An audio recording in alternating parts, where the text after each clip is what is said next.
Hello, welcome to Plymouth, Costa Rica, Spanish. So today we're going to be talking about the adjectives and how they function differently from English, okay? So let's get started. ¿Qué es un adjetivo? What is an adjective? So an adjective is a word that describes a person, a place, or a thing, okay?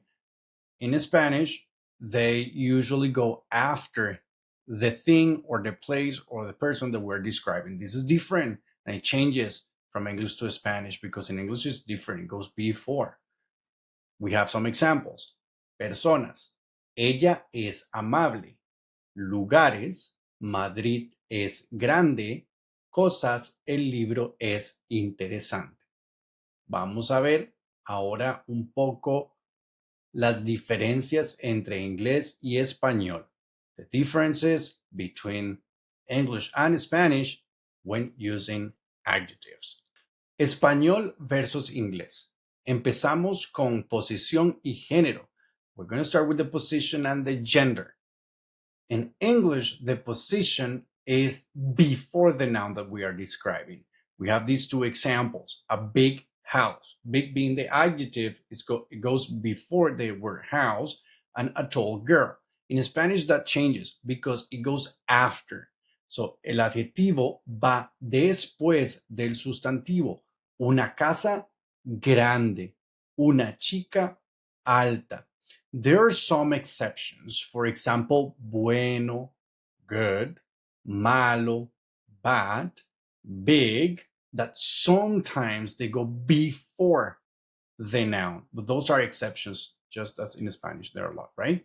Then we have to keep, for number two, the gender. Remember in the last class, and we talked about gender.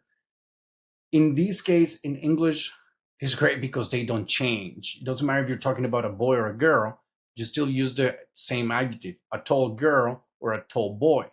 However, in Spanish, they do change depending on the gender. So these same examples, un chico alto, una chica alta, because that is going along with the gender of the noun that you are describing. Okay, point number three, 4, and 5. Now we're going to talk about number, some adjectives that don't change, and when you use multiple adjectives. So point number 3 is making sure that you keep that you switch to plural if your noun is plural.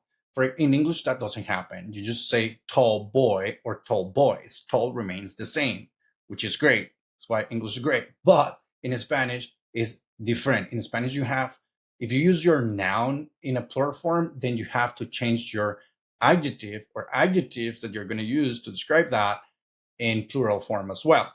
Also, the gender. For example, chicos is plural and it's masculine, so then you have to use altos. The original adjective is alto or alta, but in this case, you have to change it into plural. Then with chicas, which is plural, feminine, altas, okay? Then there are some adjectives that don't change. That means that will remain like the same in English, right? You can apply it for male or female, but not number, okay? And these are the adjectives that end with an E or in a consonant, okay? So, for example, ella es inteligente. The adjective is inteligente, smart. Él es inteligente. It doesn't change because of the gender. It does change if you're going to use plural. Ellas son inteligentes. Ellos son inteligentes. Okay, in plural. Or the other one, amable, which is kind. La mujer es amable. The woman is kind. Or el hombre es amable. The man is kind. Then another thing that happens in terms of the position in this case too, when you use multiple adjectives, in English you can say a different adjective in a sequence, and then you put the noun at the very end. The big new beautiful house, In Spanish, you have to list those adjectives. Remember to keep the gender as well. And then at the end, it will add an y for the very last one. La casa grande, nueva y bonita. Okay? That's with multiple adjectives. In here, we have some examples. Grande, big, small, pequeño, o pequeña, depending on the gender. Alto, alta, tall, bajo, baja, short, in terms of height, okay?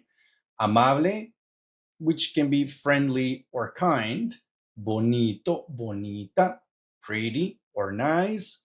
Inteligente, intelligent or smart. And trabajador, trabajadora, a hardworking person. In this slide, what I want you to do is to pause the video and then try to complete the table. Okay, I'm giving you the adjectives in the base form on the first column, and then you have masculine, feminine, and then you have the rule in there that you can follow so that you can complete it. So pause the video, and in the next slide, I'm going to give you the answers. Okay, so first, complete it in your notebook, and then check if you got it right.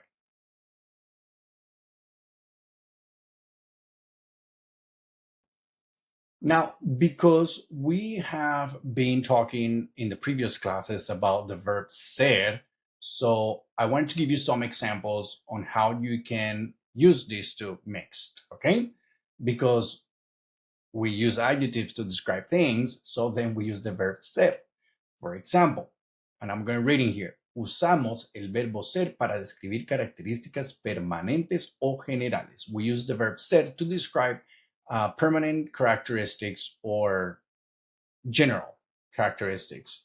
For example, I am tall, yo soy alto, ella es amable, she is kind, ellos son trabajadores, they are hardworking, and Madrid es grande, Madrid is big. This other slide is for you to practice spotting mistakes, okay? So, corrección de errores. ¿Puedes encontrar el error en cada frase? Piensa antes de mirar la respuesta. Can you spot the mistake in each of the phrases or sentences? And I want you to think before you look at the answer on the next slide, okay? Keep in mind gender and number, okay? And also the verb ser. Everything is mixed in this slide, all right? So pause the video, make sure that you analyze every single one of these, you correct it. All of them have mistakes, you correct them, and then you can continue watching the video. On the next slide, I'm gonna show you the correct answers, okay?